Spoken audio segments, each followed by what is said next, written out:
مرد اور طرح کی آزمائشیں اٹھاتا ہے، عورتیں اور طرح کی آزمائش میں مبتلا ہوتی ہیں. تو ایک آزمائش ہے، اس کو صبر کر لیں، تھوڑے دنوں میں نارمل حالت ہو جائے گی. یہ جو عورت کو سوکن کی تکلیف ہوتی ہے نا دل میں، یہ ہمیشہ نہیں رہتی ہے. تھوڑا سا وہ کمپرومائز کر لے، کچھ وقت کے بعد وہ نارمل ہو جاتی ہے. حدیث میں آتا ہے من یتصبر یصبرہ اللہ، جو صبر کرنا چاہتا ہے نا اللہ اس کے دل کو تسلی دے دیتے ہیں، صبر آ جاتا ہے، سکون کی زندگی آ جاتی ہے. جو چاہتا ہی نہیں ہے پھر اس کی زندگی ہمیشہ عذاب میں ہی گزرتی ہے. تو آپ اگر شوہر سے علیحدگی لیں گی، اول تو شرعاً یہ علیحدگی ہوگی نہیں، یہ زنا ہوگا اگر کہیں اور شادی کرتی ہیں اس بیس پہ. اور اگر شوہر طلاق دے دیتا ہے ٹینشن میں آ کے، غصے میں آ کے، اللہ نہ کرے، میں نہیں چاہتا کہ ایسا ہو، لیکن اگر وہ دے دیتا ہے تو بھی آپ کی زندگی برباد ہے. آپ کا کیا خیال ہے؟ یہ محبت جو شوہر کی طرف سے مل رہی ہے، جس سے آپ کے بچے ہیں، وہ کوئی اور تھوڑی دے گا، وہ دے ہی نہیں سکتا وہ اس طرح سے، جس طرح یہ جس مرد نے آپ کو رکھا ہوا ہے. تو اور وہ اس زمانے میں زنا سے بچ رہا ہے. یہ دیکھیں آپ اپنے شوہر، وہ زنا کر رہا ہوتا تو زنا کی تو کوئی انتہا ہی نہیں ہے نا. جو زانی ہوتے ہیں وہ پھر ایک عورت سے نہیں زنا کرتے، ان کو تو جہاں کوئی، وہ ہر عورت کو ٹھڑک کی نیت سے دیکھ رہے ہوتے ہیں کہ شاید یہاں میری مراد پوری ہو جائے. وہ زیادہ عذاب والی زندگی ہے. یہاں کم از کم پتہ تو ہوگا نا کہ یہ ہے سوکن، بھائی یہی ہے. اور یہ جو شوہر کے جذبات ہوتے ہیں نا دوسری بیوی کی طرف، یہ وقتی ہوتے ہیں. شوہر اگر وہ پسند بھی آ رہی ہے تو کتنے دن پسند آئے گی، اس کے بعد سب ایک ہی جیسی ہو جاتی ہیں. ٹائم گزرنے کے بعد پسند والی ناپسند والی سب ایک جیسی ہو جاتی ہیں. بلکہ حقیقت یہ ہے کہ جس سے اولاد ہے، بچے ہیں، جن کے ساتھ ٹائم گزارا، وہ اس محبت کو قرار پیدا ہو جاتا ہے. تو یہ وقتی جذبات ہوتے ہیں آدمی کے، شادی کے کچھ دنوں کے بعد یہ جذبات ٹھنڈے ہو جاتے ہیں. تو پھر مرد ذمہ داریاں پوری کرنے میں لگ جاتا ہے. پھر اس میں وہ جذبات نہیں رہتے جو عورت کو کی حسد کا ذریعہ بنے، اس میں جو جیلیسی کا ذریعہ بنے کہ بھئی میرا میاں دوسری طرف بہت جا رہا ہے، یا اس کو بہت ابھی نئی دلہن آئی ہے تو وہ نئی دلہن تھوڑے دنوں میں، چند دن میں پرانی ہو جاتی ہے، سب ایک ہی جیسی ہو جاتی ہے. تو خواتین کو یہ سوچ کے صبر کرنا چاہیے کہ بھئی یہ میرے شوہر کے وقتی جذبات ہیں، تھوڑے دنوں میں یہ جذبات ٹھنڈے ہو جائیں گے. اور مرد کو بھی چاہیے کہ پھر وہ دوسری کرنے کے بعد اپنی پہلی بیوی کو نظر انداز نہ کرے، اس کے ساتھ برابری کا معاملہ کرے. اور ایسا نہ ہو کہ جا کے اس کو کہے کہ یہ میں نے پسند کی تھی، پسند ہے مجھے، میری طبیعت اس طرف مائل تھی. اس سے تو عورت کو اور زیادہ تکلیف ہوتی ہے. سیدھا سیدھا بولتے ہیں بھائی اللہ کی نے اجازت دی ہے اور معاشرے کی ضرورت ہے، اس لیے کر رہا ہوں بس. باقی جو آپ کا سوال تھا کہ خلا لیں گی تو ہو جائے گا، تو خلا نہیں ہوگا ایسی صورت میں. مفتی صاحب ہماری پرانی زمینیں ہیں، پر دادا نے وہ زمینیں سود کی کمائی سے لی تھیں. وقت گزرنے کے ساتھ ساتھ ان زمینوں پر کیس ہوتے رہے اور میرے والد صاحب حلال کمائی لگا کر کیس جیتتے رہے. کیا وہ زمینیں ہمارے لیے حلال ہیں یا حرام؟ دیکھیں سود کے پیسوں سے لی تھیں کا کیا مطلب ہے. اگر بینک سے قرضہ لیا تھا، سودی قرضہ، اور اس قرضے سے وہ زمینیں خریدی تھیں، پھر قرضہ لینا تو حرام تھا، لیکن وہ زمینیں حرام نہیں ہو گئیں، کیونکہ وہ قرضہ حرام رقم سے تو نہیں ہوتا نا، وہ تو حلال رقم ہوتی ہے. البتہ والد صاحب نے اگر کسی کو قرضہ دیا تھا اور اس سے سود کمایا تھا، اور والد صاحب کی اس کے علاوہ کوئی اور آمدن بھی نہیں تھی، اور وہ سود کی رقم والد صاحب نے رکھی ہوئی تھی اور اسی رقم سے پھر یہ زمینیں خریدی ہیں، تو پھر یہ حرام ہے.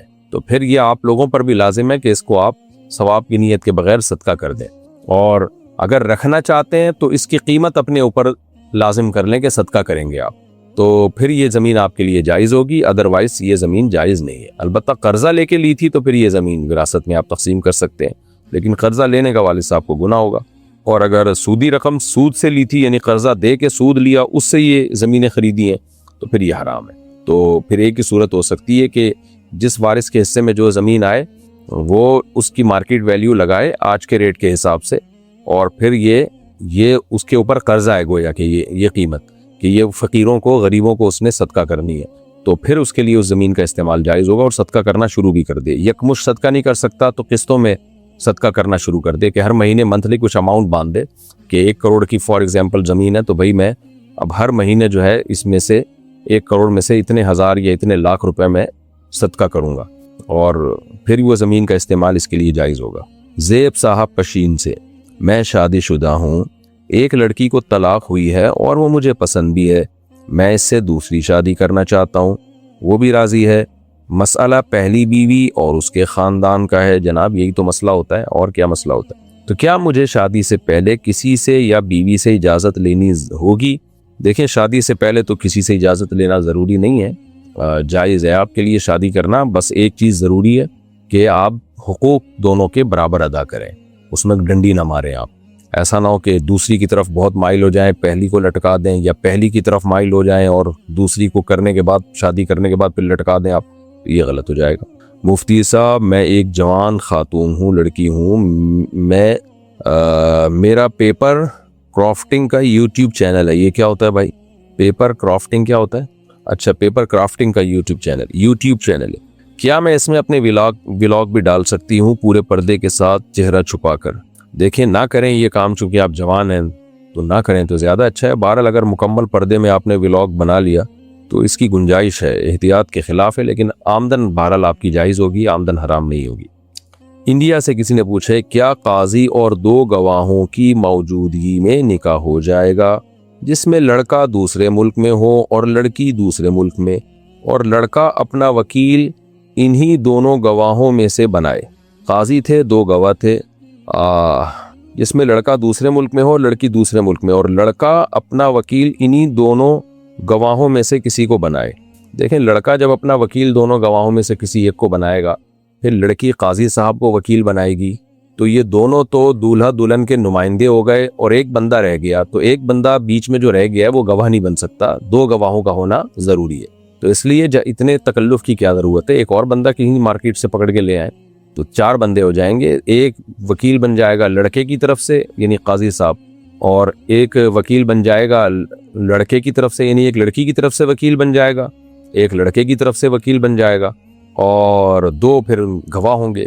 تو یہ لڑکا اور لڑکی کے وکیل ایجاب و قبول کریں گے اور 2 گواہ اس کے میں یہ ایجاب و قبول سن رہے ہوں گے وہاں بیٹھے ہوئے، تو نکاح ہوگا. جو صورت آپ نے بتائی اس میں نہیں ہوگا نکاح. جنید صاحب آسٹریلیا سے، کیا گھر میں شارٹس پہننا ٹھیک ہے؟ کیا شارٹس میں وضو ہو جاتا ہے؟ شارٹس میں وضو کر کے پینٹ یا ٹراؤزر پہن کر نماز پڑھ لیں تو نماز ہو جائے گی؟ یہ جنید صاحب پوچھ رہے ہیں تو ظاہر اپنے بارے میں میرا خیال پوچھ رہے ہوں گے. دیکھیں شارٹس پہننا اتنا کہ ناف سے لے کے گھٹنے تک یہ علاقہ سطر میں داخل ہے، اس کا چھپانا مرد واجب ہے. تو یہ صرف آپ نے پہن لیا تو نماز تو آپ کی ہو جائے گی، مگر یہ نماز مکروہ ہوگی، ناپسندیدہ ہوگی، کیونکہ نماز پراپر ڈریس میں پڑھنا لازم ہے. ہو سکتا ہے کوئی صاحب یہ کہیں کہ حدیث میں حضرت جابر کی حدیث ہے بخاری کی جس میں آپ نے بغیر کرتے کے نماز پڑھی ہے. تو بھائی اس زمانے میں رواج تھا، صحابہ کرام کے پاس تو پورے کپڑے نہیں ہوتے تھے کہ اوپر بھی قمیض ہو نیچے شلوار ہو، غربت کا دور تھا. حضرت جابر نے اس کی وجہ بھی آگے یہ بتائیے. تو جب غربت کا دور ہو، رواج ہی نہ ہو، لوگوں کے پاس کپڑے ہی کم ہو تو ایک الگ بات ہے. لیکن جب لوگوں کے پاس گنجائش ہے اور آپ کسی بھی محفل میں ایسے شارٹس پہن کے جانا یہ معیوب سمجھا جاتا ہے کسی بھی پروقار محفل میں. تو اس لیے نماز میں ایسے لباس میں اللہ کے سامنے کھڑے ہونا بھی ناپسندیدہ اور مکروہ ہے. تو نماز ہو تو جائے گی، آپ نے صرف ناف سے لے کے گھٹنے تک کا ایریا کور کر لیا مرد نے تو نماز ادا ہو جائے گی. لیکن بہرحال یہ مکروہ ناپسندیدہ ہے. خذوا زینتکم عند کل مسجد، اللہ کہتے ہیں ہر نماز کے وقت زینت اختیار کرو. تو زینت پراپر ڈریس کو کہا جاتا ہے، تو پراپر لباس پہن کے نماز پڑھنی چاہیے. باقی پینٹ یا ٹراؤزر وغیرہ پہنا، اوپر آپ نے کرتا پہن لیا تو بھی ٹھیک ہے، تو بھی نماز ادا ہو جائے گی. باقی نماز شرٹ میں بھی ہو جاتی ہے، کوئی ناجائز نہیں ہے، البتہ بہت چست کپڑوں میں نماز پڑھنا جائز نہیں ہے. مفتی صاحب میں نے فیس بک پر اپنی پروڈکٹ کا ایڈ لگایا تھا اور اس کے پیسے نہیں دیے، کیا اگر میں وہ پیسے نہ دوں تو مجھے گناہ ہوگا کیونکہ وہ یہودیوں کی ایپ ہے؟ بھائی یہودیوں کی ایپ ہو یا عیسائیوں کی ایپ ہو، آپ نے جب ایڈ لگایا تھا تو جو آپ کا ایگریمنٹ ہوا تھا اس کے حساب سے آپ کو پیسے دینے پڑیں گے، ورنہ آپ گناہگار ہوں گے. معاہدے توڑنا یہ حرام اور ناجائز ہے، کسی کے پیسے دبا لینا یہ حرام اور ناجائز ہے. تو آپ نے جب ایڈ لگایا تھا تو جو بھی ایگریمنٹ ہوا ہے اس ایپ والوں سے، وہ فری پھوکٹ میں تھوڑی لگاتے ہیں آپ کے ایڈ، تو آپ کو چاہیے کہ آپ پیسے دیں ان کے. کسی کا مال حق دبا لینا یہ جائز نہیں. اچھا بھائی یہ بھی بس آئی. پاکستان سے کسی نے پوچھا ہے کیا ساس بہو کو بتائے بغیر یا بہو سے پوچھے بغیر پوتوں کی کوئی چیز کسی کو دے سکتی ہے؟ بھائی پوتے تو نابالغ ہوتے ہیں، اگر نابالغ ہیں تو نابالغ بچوں کی کوئی بھی چیز کسی کو بھی دی نہیں جا سکتی. باقی یہ کہ اگر پوتوں کے کو مالک ہی نہیں بنایا، عام طور پر ماں باپ بچوں کو چیز دے رہے ہوتے ہیں تو اس میں نیت یہ نہیں ہوتی مالک بنا رہے ہم ان کو، بلکہ یہ نیت ہوتی ہے کہ چلو استعمال کے لیے دے رہے ہیں، مالک والدین ہی ہوتے ہیں. تو ایسی صورت میں ساس اگر پوتوں کی کوئی چیز اٹھا کے کسی کو دے دیتی ہے تو ابا کو اعتراض اگر نہیں ہے تو ٹھیک ہے، اس میں دادی ہے وہ، تو اتنا تو دادی کو حق ہونا چاہیے نا کہ بچوں کی کوئی چیز اگر کسی کو دے رہی ہے. باقی بہت ہی زیادہ ایسا ہو رہا ہے تو پھر آپ اس میں نہ پڑیں، آپ تو بہو ہیں، آپ خام خواہ میں ساس کو کہیں گی تو گھر میں لڑائیاں ہوں گی. ساس اپنی انسلٹ محسوس کرتی ہے اور محسوس ہونی بھی چاہیے اس کو انسلٹ کہ میں بڑی ہوں، میرا رشتہ جو ہے وہ دادی کا ایک تو بڑا مقدس محترم رشتہ ہوتا ہے، اور ایک اللہ نے اس کو سپیریئر بنایا دادا دادی کو، تو اس کو ساس کو غصہ بھی آئے گا کہ میرے پوتے ہیں، میرے بچوں کی طرح ہے، میں کوئی چیز اٹھا کے کسی کو دے رہی ہوں تو بہو کیوں بیچ میں بول رہی ہے. تو اس لیے آپ اپنے شوہر کو کہہ دیں یہ بات کہ بھائی کوئی بھی چیز آتی ہے دادی اٹھا کے، بچوں کی دادی اٹھا کے کسی کو پکڑا دیتی ہیں. تو شوہر اگر اگنور کرتا ہے، جیسے کہ کرنا چاہیے اس کو کہ بھائی میری ماں ہے دے رہی ہے تو دینے دو نا، کون سا کوئی ہیرے جواہرات تو نہیں ہے، میں دوبارہ لا دوں گا. ماؤں کی یعنی دادیوں کی تو یہی چیزیں تو ہیں جو ہمیں برداشت کرنی ہے گھروں میں، تاکہ ہم بڑوں کو ان کا حق دیں. ہر چیز میں رکاوٹ ڈالیں گے تو پھر بڑے کس بات کے ہیں، وہ تو پھر ایک عام ملازمین کی طرح ہو گئے اور دوستوں کی طرح ہو گئے. تو بڑوں کو بڑا سمجھ کے ہی گھروں میں رکھنا چاہیے. آج ہماری سوسائٹی میں یہ بہت ہی ایک عجیب ہی حساب آ گیا ہے، کوئی بڑا نہیں رہا اور تو اس کی کوئی حیثیت ہی نہیں رہی ہے گھر میں. تو دادی نے ایک زندگی گزار لی ہے بچوں کی دادی نے، پھر دادی کو تو بچوں سے بڑی محبت ہوتی ہے، اگر اٹھا کے کوئی چیز دے رہی ہے تو نہیں صحیح کر رہی ہوں. میں اگر ہوتا تو دادی کو محبت سے سمجھاتا کہ ایسا مناسب نہیں ہے، لیکن کر رہی ہے، دادیوں کو کون سمجھا سکتا ہے. پھر بھی اگر کر رہی ہیں تو کرنے دیں، کوئی بات نہیں. دادی جو ہے کچھ چیزیں لا کے دیا ہی بچوں کو اس نیت سے کریں کہ ہمیں پتہ ہے کہ دادی اٹھا کے کسی اور کو دے دیں گی، تو کوئی بات نہیں یار، دادی خوش ہو جائیں گی. بچے پالنا جہاں ثواب ہے، دادی پالنا اس سے بھی زیادہ ثواب ہے.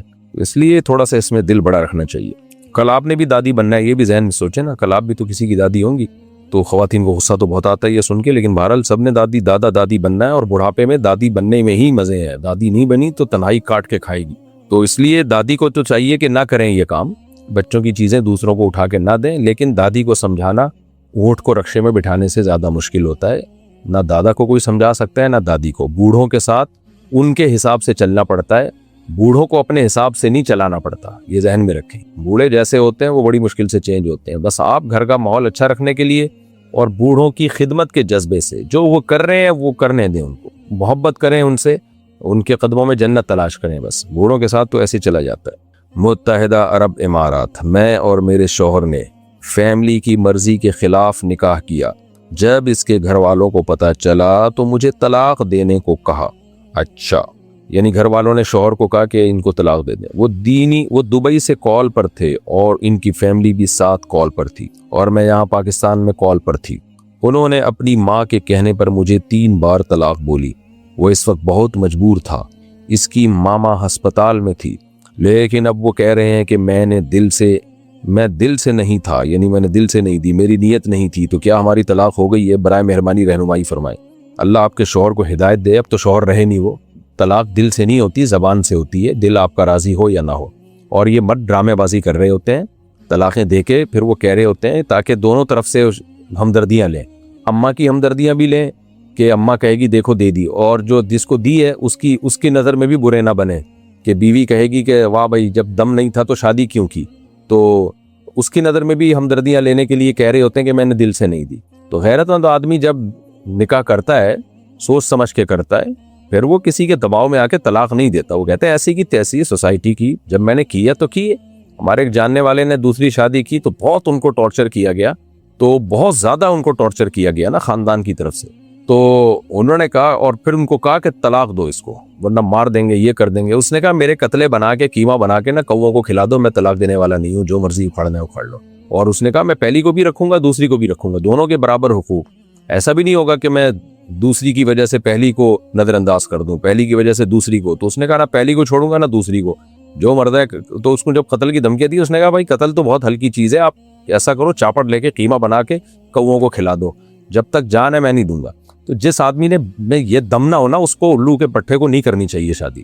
اور یہ بے شرمی کی باتیں کہ میں ایکچولی دباؤ میں آ کے میں نے دیا، یہ مرد الو بنا رہا ہوتا ہے، کیونکہ وہ ماں کی ہمدردیاں بھی لینا چاہ رہے ہیں اپنے خاندان کی کہ دیکھو میں نے دے دی، آپ نے کہا تھا تو میں نے دے دی نا. اور جب جس کو دی ہے اس کی نظر میں بدنامی سے بچنا بھی چاہ رہا ہوتا ہے، اس کو کہہ رہا ہوتا ہے میں نے دل سے نہیں دی. تو یہ سب فضول باتیں ہیں. آپ شکر کریں اس فضول آدمی سے آپ کی جان چھوٹی ہے. بہرحال تینوں طلاقیں واقع ہو گئی ہیں، تو کسی مرد سے شادی کیا کریں، یا عورتیں کو چاہیے کہ اور لیڈیز سے شادی نہ کیا کریں، مردوں سے شادی کیا کریں. جس میں دم ہے کر لے بھائی. رکشوں کے پیچھے لکھا ہوتا ہے تپڑ ہے تو پاس کر ورنہ برداشت کر. تو میں دوسری شادی والوں کو یہی کہتا ہوں کہ کرنے سے پہلے سوچا کرو تمہارے اندر دم ہے بھی یا نہیں ہے. نہیں ہے تو چھوڑ دو بھائی، تو دم ہے تو پھر یہ کام کیا کرو. بہت سارے کیسز آ رہے ہیں میرے پاس کہ جی شادی کی تو پھر دباؤ میں آیا، تو ماں ابو نے بولا، ماموں نے بولا، چاچو نے بولا، اور آ کے پھر جی میں تو دباؤ میں آ گیا تھا، میں تو رو رہا ہوتا ہے بیٹھ کے، یہاں کے رو رہا ہوتا ہے. تو پاگل آدمی ہے. خیر جی کیا کریں.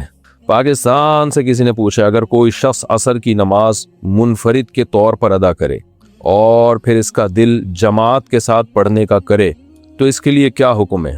دیکھیں عصر کی نماز کے بعد حدیث میں تو ہے کہ نبی صلی اللہ علیہ وسلم نے فرمایا کہ جب کوئی شخص نماز پڑھ لے اور جب مسجد میں آئے دیکھے کہ جماعت کھڑی ہوئی ہے تو اس کے ساتھ شامل ہو جائے.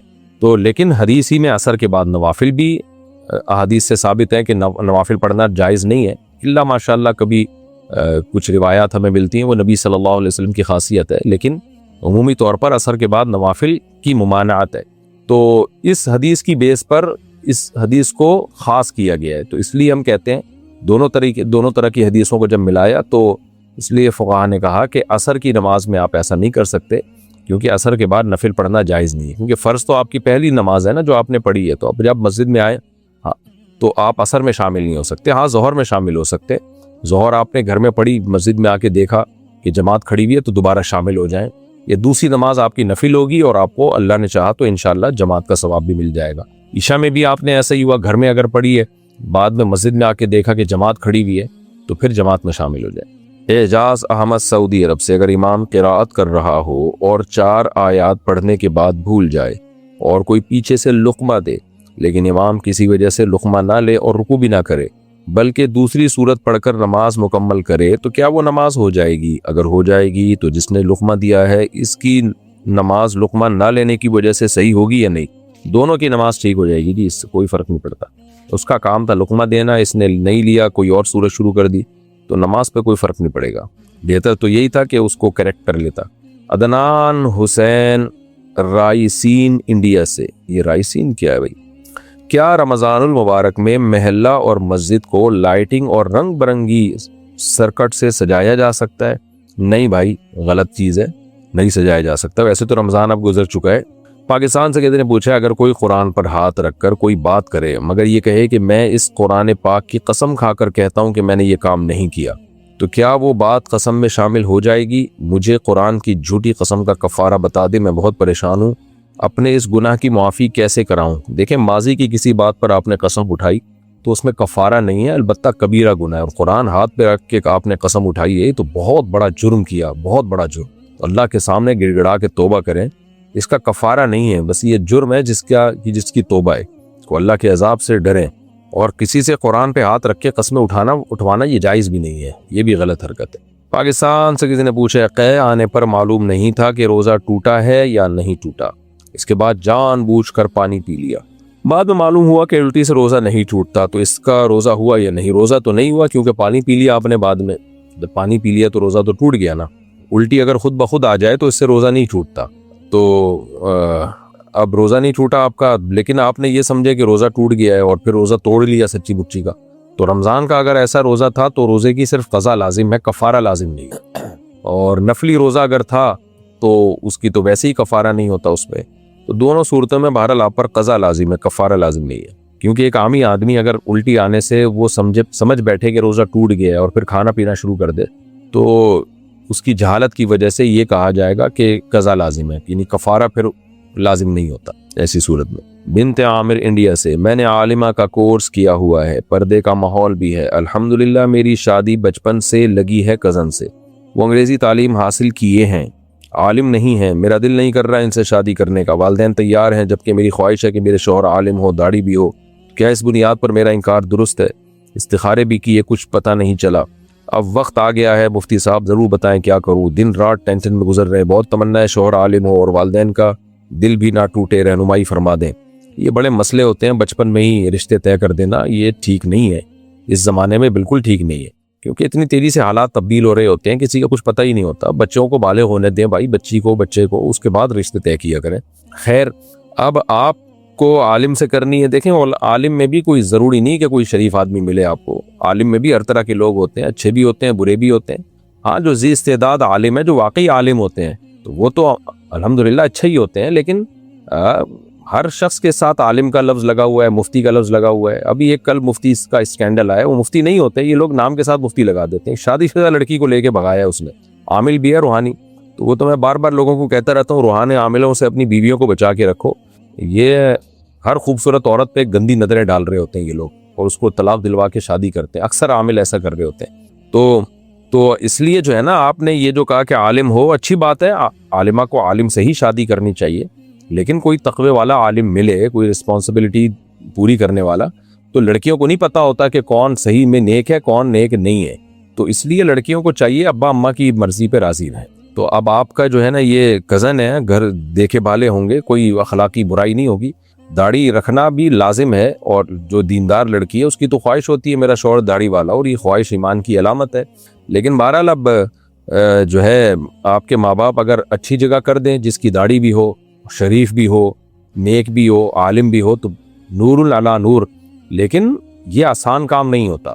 دنیا اسی اصول پہ چل رہی ہے, some thing is better than nothing, کہ جو مل رہا ہے اگر وہ دوسروں سے نسبتاً اچھا ہے تو پھر اسی پہ گزارا کیا جائے. تو میں اس بارے میں یقینی طور پر کوئی رائے نہیں دے سکتا. آپ کے والدین میں سمجھتا ہوں زیادہ بہتر سمجھتے ہیں, ان کو اپنی رائے کا اظہار کر دیں, ایک دفعہ مان جائیں ٹھیک ہے, نہیں تو بھائی آج کل رشتوں کے معاملات بڑے خطرناک ہیں, تو بڑے مشکل سے اچھے رشتے ملتے ہیں. ایسا نہ ہو آپ کہیں غیر خاندان میں کسی کو عالم سمجھ کے, مفتی سمجھ یعنی اس سے شادی کر لیں, اپنی بیٹی دے دیں اس کو آپ, اور پھر پتہ چلے کہ وہ تو بڑا ڈرامے باز ہے, اور بڑے بڑے فراڈ سامنے آتے ہیں. عالموں کے بھی آ رہے ہوتے ہیں جو مدرسوں سے فارغ ہوتے ہیں, جاہلوں کے بھی آ رہے ہوتے ہیں. تو اس میں صرف عالم ہونا یا مدرسے سے فارغ ہونا کافی نہیں ہے. اس کو جب تک پرسنلی کسی کے بارے میں 100% یقین نہ ہو کہ یہ میری بیٹی کے لیے اچھا ہے, اس کو اپنی بیٹی اس وقت تک نہ دی جائے.